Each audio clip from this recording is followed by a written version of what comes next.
नमस्कार दोस्तों, मैं हूं सुभाष परियार और आप सभी का स्वागत करता हूं अपने YouTube channel Subhash science guide में, जहां पर आपको मिलते हैं साइंस से रिलेटेड वीडियो। आज के वीडियो में हम बात करने वाले हैं आनुवांशिक शब्दावली या मेंडल ने जो आनुवांशिक से संबंधित जो शब्द काम में लिए थे उन शब्दों के बारे में। आनुवांशिक शब्दावली, तकनीकी शब्द जिन्हें हम लोग तकनीकी शब्द भी कहते हैं। सबसे पहली बात, अगर वीडियो की क्लियरिटी शार्प नहीं है तो आप अपने वीडियो की यूट्यूब पे जो वीडियो क्वालिटी है उसको सही करें, ठीक है। अगर कोई अक्षर शार्प नहीं दिख रहा है तो आप उसको वहाँ से पहले ठीक कर लें। उसके बाद बात कर लेते हैं जो हमने पहला वीडियो इस पर अपलोड किया था मेंडल पर, जो मेंडल का प्रभावितता का जो नियम था, उससे पहले ये वीडियो अपलोड करना था लेकिन कुछ मिस्टेक के कारण अपलोड हो नहीं पाया था, बना नहीं पाए हम लोग, तो अब बना रहे हैं इसको। आनुवांशिक शब्दावली पहला, सबसे पहले मेंडल ने जो था वो शब्द काम में लिया था जीन। देखो, जब मेंडल ने खोज के, जब मेंडल के आनुवांशिक नियम चल रहे थे तब उसने केवल एक चीज़ बताई थी कि जीन क्या होता है। इसने जीन नाम नहीं लिया था, मेंडल ने जीन का नाम नहीं लिया था। उसने केवल इतना समझाया था कि कोई कारक होता है, वह कारक जो जीन को नियंत्रित करता है, सॉरी लक्षण को, जीन को नहीं, लक्षण को नियंत्रित करता है, जो कंट्रोल करता है, उसको इन्होंने बोला था, उसको इन्होंने मेंडल ने सिर्फ कारक नाम दिया था। लेकिन जॉनसन जो वैज्ञानिक थे उन्होंने इस कारक को नाम दिया था जीन। जॉनसन जो वैज्ञानिक थे उन्होंने इस कारक को नाम दिया था जीन, मतलब जीन शब्द दिया था जॉनसन ने। और जीन होता क्या है, कोई कारक या वह कारक जो लक्षणों को नियंत्रित करता है, क्या कहलाता है, जीन। फिर दूसरा भाई ने काम लिया था युग्म विकल्पी। युग्म विकल्पी मतलब युग्मक।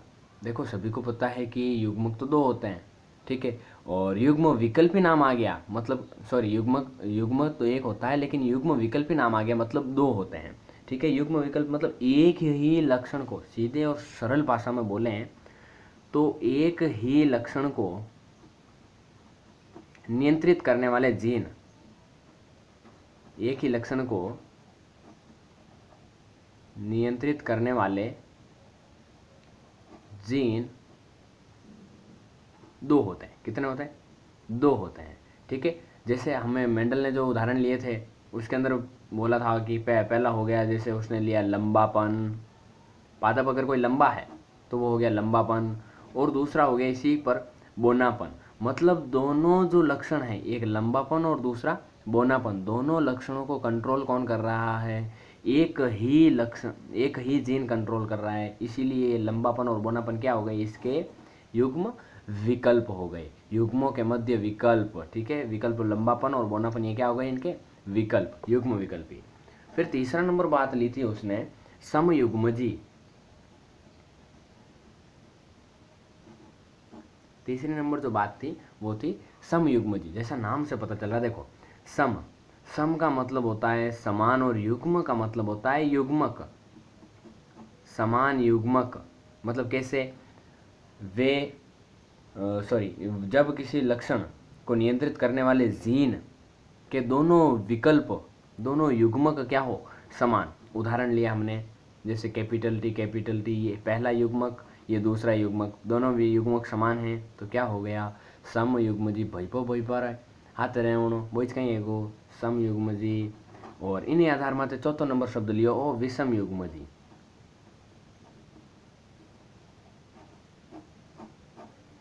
विषम युग्मजी, इन्हीं शब्द रा टुकड़ा कर लो। विषम रो मतलब कहीं है असमान, और युग्मजी रो मतलब युग्मक।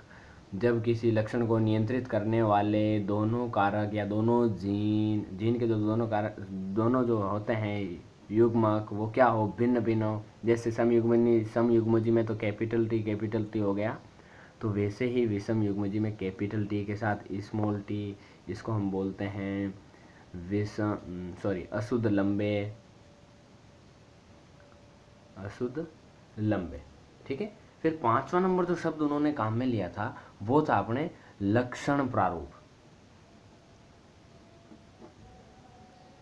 लक्षण प्रारूप, इसको अगर हम सीधे और सरल शब्दों में बोला जाए तो किसी भी जीन के बाह्य लक्षणों के आधार पर जो अनुपात या प्रारूप तैयार होता है उसको लक्षण प्रारूप कहते हैं। जैसे अपनी भाषा में अगर हम लोग बोलना शुरू करें तो किसी व्यक्ति के जो लक्षण होते हैं, लक्षण कहड़ा है कि इन व्यक्ति रमईने उन्हों बाहरला तरीका रंग ढंगू जी को ध्यान पड़े वो इस कहीं यहाँ करें लक्षण प्रारूप। ठीक है, लक्षण प्रारूप क्या हो गया कि किसी व्यक्ति के बाह्य लक्षणों के आधार पर, जो बाहर के लक्षण होते हैं उन्हीं लक्षणों के आधार पर, जैसे लंबापन, बोनापन, ये तो बाहर के ही लक्षण नजर आते हैं। ठीक है, फिर देखो 6वां नंबर शब्द इसने काम में लिया था और वो था अपने जीन प्रारूप। जहां कहीं पर भी जीन नाम आ जाता है तो वहां पर आनुवांशिकी से संबंधित चीजें ही सारी क्लियर होती है। ठीक है, तो देखो जीन में अगर कहीं पर भी नाम आ जाए, जैसे इसने पूछा कि जीन प्रारूप, तो मतलब आनुवांशिक या आंतरिक संरचना, इसमें तो बाह्य लक्षण था लेकिन इसके अंदर कौन से लक्षण होंगे, आंतरिक लक्षणों के आधार पर, आंतरिक लक्षणों के आधार पर जो प्रारूप तैयार होता है उसको हम लोग क्या बोलते हैं, जीन प्रारूप बोलते हैं। ठीक है, फिर 7वें नंबर चीज इन्होंने काम में ली थी वो था प्रभावी लक्षण। 7वें नंबर जो चीज काम में ली थी प्रभावी लक्षण, नाम से पता चल रहा है कि प्रभावी लक्षण वे लक्षण जो F1 पीढ़ी में क्या हो जाते हैं, प्रकट हो जाते हैं। F1 पीढ़ी में प्रकट हो जाते हैं, उन्हीं को हम लोग क्या बोलते हैं, प्रभावी लक्षण बोलते हैं। ठीक है, और इसी नाम के आधार पर फिर 8वें नंबर हो गई अप्रभावी लक्षण, मतलब वे लक्षण जो F1 पीढ़ी में प्रकट नहीं होते हैं। F1 पीढ़ी में जो लक्षण प्रकट नहीं हुए वो तो हो गए अप्रभावी, और जो प्रकट हो गए उनको बोला जाता है प्रभावी। जो प्रकट हुए प्रभावी, जो प्रकट नहीं हुए वो हो गए अप्रभावी। ठीक है, फिर इन्होंने 9वां शब्द काम में लिया था वो था एक संकर संकरण। एक संकर संकरण, अब देखो एक संकर संकरण, पहले तो संकरण का मतलब तो ये हो गया क्रॉस या निषेचन की प्रक्रिया, और फिर बचा संकर, संकर का मतलब हो गया लक्षण से।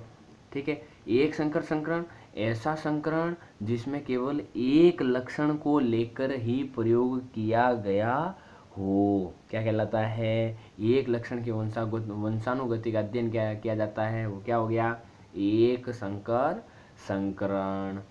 फिर 10वां नंबर द्विसंकर संकरण।